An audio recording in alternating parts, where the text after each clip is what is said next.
Qual jogador tem maior salário no seu time do coração? No vídeo de hoje do canal do Nicola, vou trazer a resposta dos clubes que integram a Série A. Bora falar também sobre Pedro e essa história de que o atacante do Flamengo pode pintar no Corinthians. E Abner, lateral esquerdo do Atlético Paranaense, poderia mesmo se mudar para o Atlético Mineiro? Trago ainda informações a respeito da vitória polêmica do Flamengo 3-0 contra o Bahia, da classificação da seleção brasileira de forma matemática para a próxima Copa do Mundo. Tem ainda a busca do Vasco por um executivo de futebol e um treinador. Alexandre Matos e Morínigo seriam boas alternativas? São nomes estudados internamente? Bora repercutir tudo isso a partir de agora.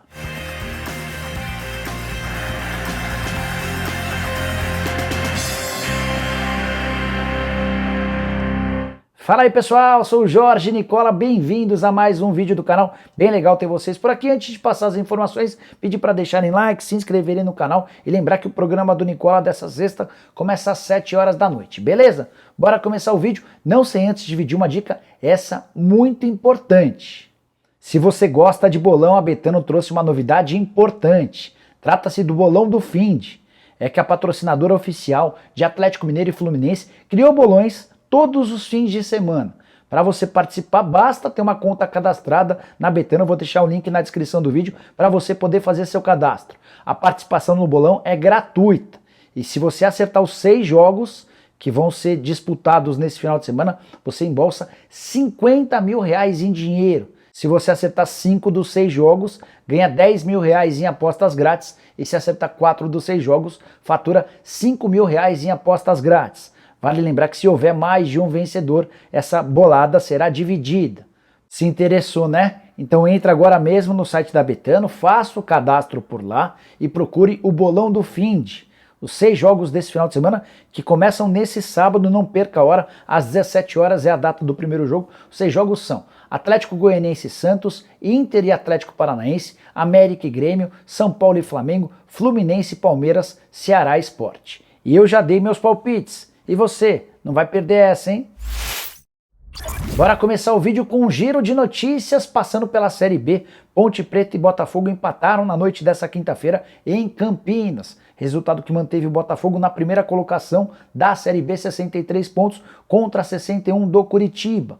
Já a Ponte segue fora da zona do rebaixamento, um pouquinho mais aliviada em relação a essa busca. Quem anda bastante preocupado com a chance de cair para a terceira divisão é o Remo, que fez uma contratação inusitada. Há 3 rodadas do fim da Série B, o Remo se acertou com o Eduardo Batista, que é técnico do Mirassol. Mirassol disputou a Série C, já não tinha mais competição para participar em 2021 e acabou cedendo o Eduardo Batista por empréstimo para o Remo. É muito normal a gente ver jogador sendo emprestado, treinador eu não me lembro. Então o Eduardo Batista comanda o Remo nos 3 jogos que restam e volta para o Mirassol, para o Campeonato Paulista do ano que vem. O Remo nesse momento tem 3 pontos de vantagem em relação ao Londrina, que é o primeiro time na zona do rebaixamento. Para completar o giro, quero contar que Marcelo Cabo está de volta ao Atlético Goianiense. Técnico demitido recentemente no Goiás, na Série B, acaba de ser promovido para a primeira divisão. O Atlético luta para não cair para a Série B. Bora falar sobre o Brasil, que está matematicamente classificado para a próxima Copa do Mundo. Vitória na noite dessa quinta-feira na Neoquímica Arena contra a Colômbia, 1-0, o único gol do jogo, marcado por Lucas Paquetá no segundo tempo. Não foi um grande jogo, Colômbia bateu pra caramba, mas o Brasil, na base da insistência e com mais uma assistência do Neymar, conseguiu a vitória. A campanha do Brasil é espetacular.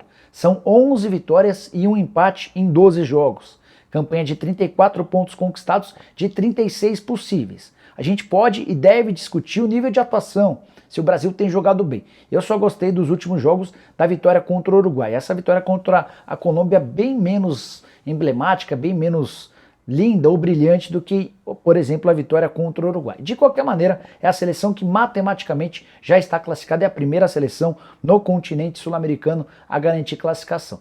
Queria chamar a atenção para um detalhe importante do jogo na Neoquímica Arena.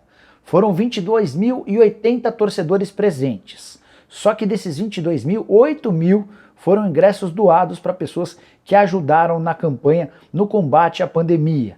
Ou seja, o público pagante beirou os 14 mil, muito pouco levando em consideração que a carga total de ingressos era de 41 mil pessoas. Aí você pode estar se perguntando, então quer dizer que o torcedor paulistano não está nem aí para a seleção?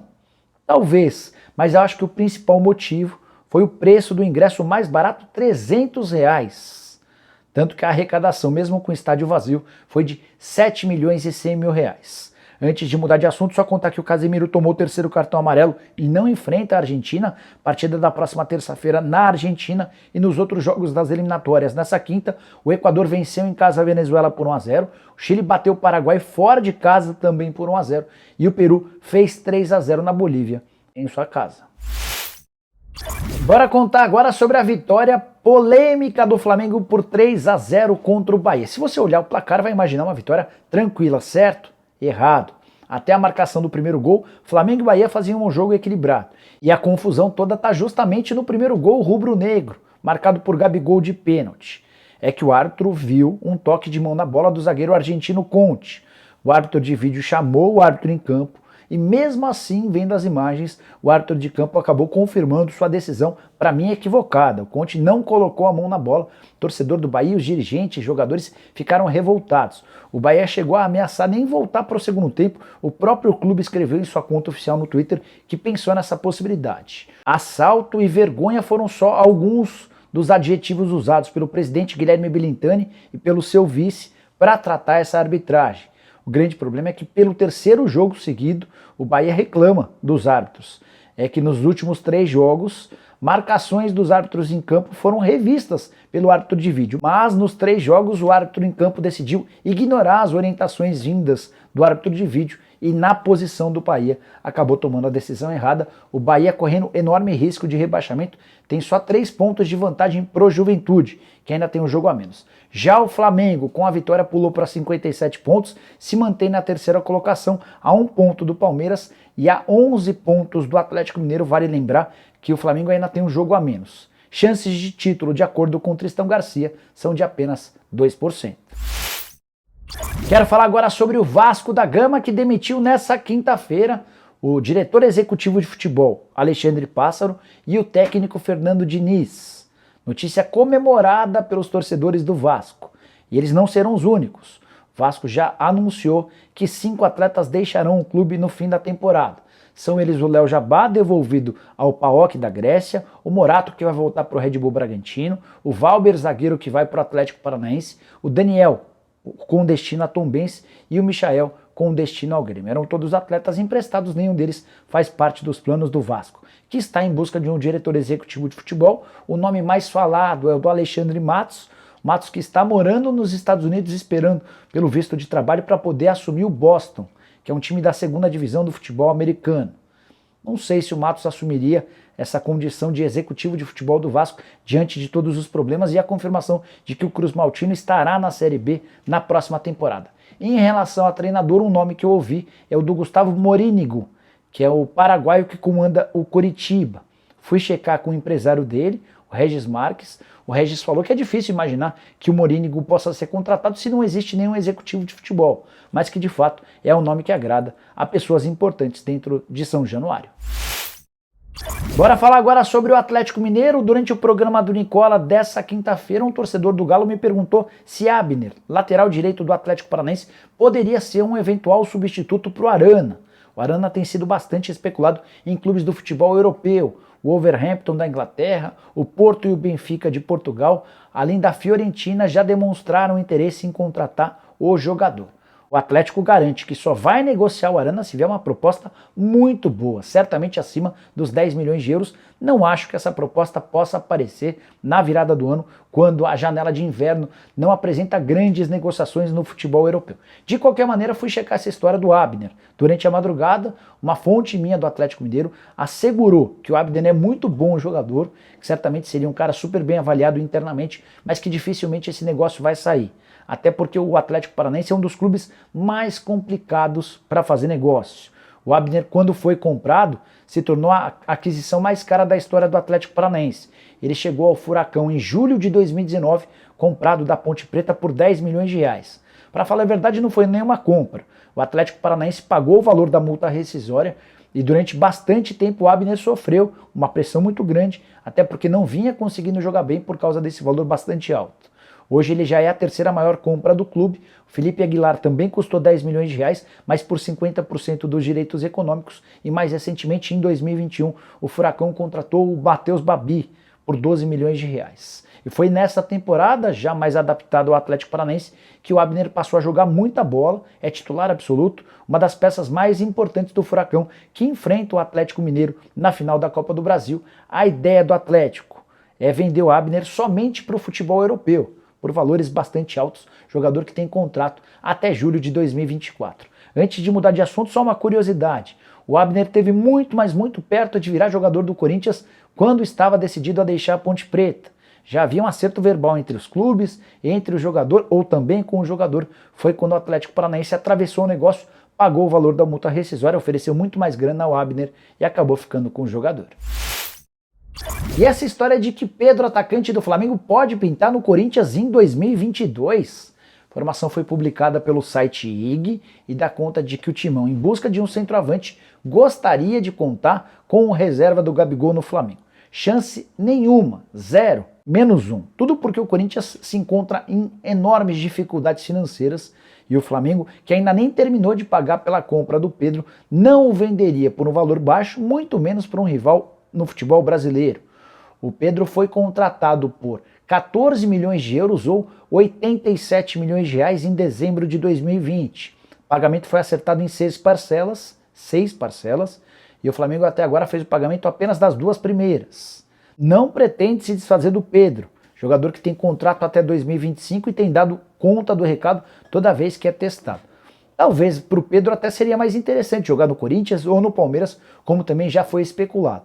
Mas o Flamengo resiste a qualquer possibilidade, não vai fazer negócio com qualquer clube brasileiro. Os clubes brasileiros, com exceção ao Atlético Mineiro e o Palmeiras, nem teriam condição de fazer qualquer aquisição diante desses valores, e o Pedro continuará no rubro-negro, a menos que surja uma proposta do futebol europeu. Bora fechar o vídeo falando sobre um levantamento bem legal que eu fiz, deu bastante trabalho, mas acho que vocês vão curtir. Com os maiores salários de cada um dos clubes da primeira divisão do futebol brasileiro.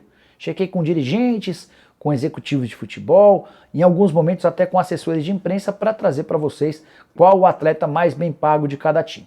Só não consegui informação até agora do Juventude e da Chapecoense. Ainda estou buscando essas informações dos dois clubes, quem sabe no vídeo da tarde não trago atualizações. Sobre os outros 18 times, vou começar com os valores mais baixos a caminho dos valores mais altos, beleza?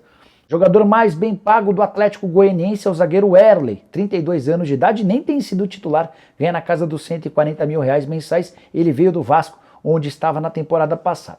Já o América Mineiro tem o Mauro Zarate, ex-atacante do Boca Juniors, como atleta mais bem pago, o salário na casa dos 200 mil reais por mês.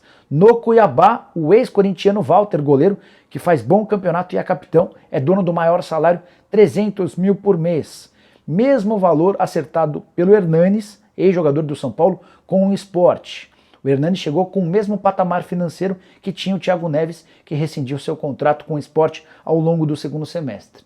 Vale lembrar que o Hernanes ainda pode ganhar alguns bônus atrelados à produtividade, mas o salário e direitos de imagem fixos garantidos ao Hernanes giram na casa desses 300 mil. Já no Santos, o jogador mais bem pago, se você pensou no Marinho ou no Sanches, você errou. O jogador mais bem pago é o Léo Batistão, jogador que veio do futebol chinês, com passagens pelo futebol europeu, ganha na casa dos 450 mil reais por mês. O presidente Andrés Rueda conseguiu baixar bem o teto salarial do Peixe, até por causa de todas as dificuldades financeiras na Vila Belmiro. No Bahia, o jogador mais bem pago é o Gilberto, artilheiro do Campeonato Brasileiro, que está de saída do tricolor. Vencimentos na casa dos 500 mil mensais. O Bahia, por conta de toda a crise financeira dos últimos meses, não terá condição de manter o Gilberto. Outro que ganha 500 mil por mês é Fred, atacante do Fluminense, dono do maior salário. Fluminense que mescla jovens e veteranos, e o Fred, com todo o moral no clube, é dono do maior salário. Bora falar agora sobre o Red Bull Bragantino. O maior salário é de Luan Cândido, que está emprestado. Ele não pertence ao Red Bull Bragantino e exatamente por vir de fora com o salário europeu é que ele tem um vencimento mais alto. Se a gente incluir só atletas do Red Bull Bragantino, o jogador mais bem pago é o Arthur, ex-Palmeiras, que ganha 280 mil por mês. Vale a lembrança de que boa parte do salário do Luan Cândido não é pago pelo Red Bull Bragantino. No Ceará, os mesmos 600 mil são pagos pro Vina, que é dono do maior salário entre todos os jogadores do futebol nordestino. Ninguém ganha mais de um clube nordestino do que o Vina, que depois da renovação do contrato, quando ele passou a ganhar esse salário na Babesco, o rendimento do Vina caiu bastante. Quero contar agora sobre o Internacional. Tyson de volta ao Colorado, grande ídolo do torcedor colorado nesse atual elenco, é dono do maior vencimento, são 650 mil reais por mês. Esse primeiro lugar pertencia até algumas semanas atrás ao Guerreiro, que ganhava 800 mil por mês. Você sabe que o peruano rescindiu seu contrato com o Colorado, então quem passou a ter o maior salário é justamente o Tyson. Bora falar sobre o São Paulo? Acredite se quiser, o jogador mais bem pago do elenco tricolor, incluindo salários, direitos de imagem e luvas, é Thiago Volpi, com vencimentos próximos a 700 mil reais por mês. Ele veio do futebol mexicano, onde tinha muito moral, onde ganhava em dólar, ele jogava no Querétaro, até por isso o São Paulo precisou gastar bastante para comprá-lo, 20 milhões de reais, e o pacote do Thiago Volpi por mês sai próximo a 700 mil mensais. Quero contar agora sobre o Atlético Paranaense, dono de uma folha salarial baixa, mas jogador mais bem pago do elenco é o Pedro Rocha, que ganha na casa de 1 milhão de reais por mês. A maior parte dessa grana não é paga pelo Atlético Paranaense, sim pelo Spartak Moscou, que é dono dos seus direitos econômicos. Outro que fatura 1 milhão por mês é Lucas Lima no Fortaleza. Mas é bom contar que o Fortaleza assumiu só um pequeno percentual, cerca de 30% dos vencimentos do Lucas Lima. Todo o restante segue sendo pago pelo Palmeiras, que encontrou nessa a única alternativa para colocar o Lucas Lima em outro clube. Quero falar agora sobre o Corinthians, que tem no William, ex-jogador do Arsenal, do Chelsea, da seleção, seu atleta mais bem pago. O William, recentemente contratado, ganha entre salário, direitos de imagem e luvas 1 milhão e 100 mil reais, à frente do Roger Guedes, do Juliano, do Renato Augusto, do Cássio, do Fagner, entre outros. O William, com enorme cartaz, acabou recebendo essa distinção do maior salário no Parque São Jorge.